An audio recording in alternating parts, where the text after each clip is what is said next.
Maji unaona, tulikuwa tunaangalia wote game ya Yanga versus Simba Zanzibar. Hebu niambie maoni yako kwanza, tuanze na ndugu yangu Mkuku Ujuni. Bwana, mimi nimeiangalia game mwanzo mwisho. Kipindi cha kwanza Yanga walitawala, ikaonekana kama wanataka kushinda. Yanga walitawala kipindi cha kwanza, dakika 10 za mwisho. Yes, lakini kipindi kilipozidi kubadilika, Simba wakageti momentum, wakaongeza morali. Lakini ninachotaka kuwaonya Yanga, Simba ni timu kubwa. Simba ina mashabiki kama mliokuwa nao nyinyi Yanga. Kwa hiyo usitegemee kama pale unaenda kujipigia. Simba imesajili, Simba ina rais, Simba ina mwenyekiti, japo mwenyekiti wao gari lake linawaka kwa nani? Lakini ndio gari. Sasa msifananishe gari kugoma kuwaka. Sawa, pamoja na uwanjani. Mwisho wa siku sio msiseme tu Yanga bigwa. Usimsifu baba yako anakimbia. Msifu na baba yako anamkimbiza baba yako. Kwa mwisho wa siku Simba leo kafanya vizuri. Yanga leo katembelea ulimi, katembelea lini. Oscar mwana wa Kaliua, hebu tueleze tathmini yako. Nadhani Yanga wana kelele nyingi kuliko ubora. Sio kweli. Nisikilize.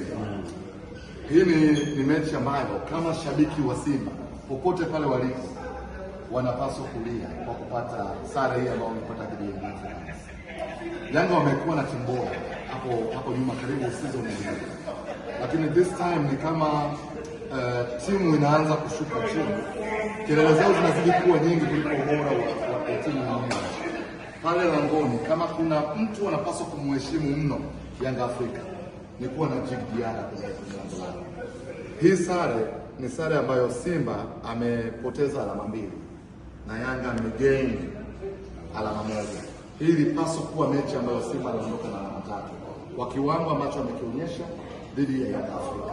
Lakini before game kila mtu anafahamu, tazama odds, tazama facts, data zote zinaonekana zinamfavor Yanga kwa sababu amekuwa na matokeo mazuri na performance nzuri. Lakini ukubwa ambao walikuwa nao Yanga kabla ya mechi na alichokionyesha ni vitu viwili tofauti. Kelele zimekuwa nyingi kuliko kile ambacho walionyesha Zanzibar. Lakini pia kwa kuongezea, wamepoteza mapato kupeleka mechi Zanzibar. Zanzibar ni sehemu ya Tanzania sawa, ila angalia mashabiki wengi wako wapi. Wazanzibari wangetufuata sisi kwa heshima. Game ingepigwa pale uwanja wa Taifa, na kwa hii sare mliopata nyinyi Yanga, hamwezi kuivaa hii sare kwenye sherehe yoyote. Wewe kisha sasa sherehe watu kwa sare. Sare hii haivaliwi. Ila game ijayo Yanga atoke. Lakini na mimi pamoja na kwamba ndio mtangazaji wa kipindi hiki mahsusi niseme kitu. Tumecheza vizuri. Afrika. Wewe Yanga. Bahati mbaya sana hatukucheza vizuri sana. Nimeona kwenye magrupu yetu ya WhatsApp ya Yanga sio kipindi cha kulaumiana sicho. Kupata matokeo ya sare. Kwanza lazima tukubali kitu kimoja. Ni mshabiki mwenda azimu tu atakayeamini kwamba Yanga atakayofunga Simba milele. Narudia, katika mpira ile jambo halipo. Kwa hiyo sisi leo kupata sare na Simba isichukuliwe kama tumepoteza sana. Sasa tunafunga milele, kitu hicho kwenye mpira kipo. Yaani mimi nataka kuambia kitu cha fact. Najua wengine watachukia, lakini haitatokea kwamba timu moja ifunge kila siku ayo milele kama anacheza peke yake. Sasa katika hilo na sisi sana tunakubali kwamba wenzetu wamepata sare, wameshukuru Mungu, wamefurahi. Tuiweke vizuri. Simba hajapata sare. Aliyepata sare ni Yanga.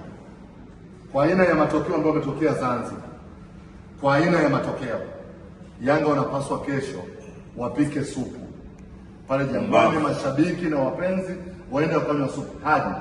Hii ni sare ambayo Simba kapoteza alama 2. Yanga amegain alama 1. Kwa hiyo aliyolazimisha sare ni Yanga, sio Simba. Simba alikuwa anautaka mwendo huko, na Yanga wamekuwa overconfident kwa sababu wamemzoea Simba.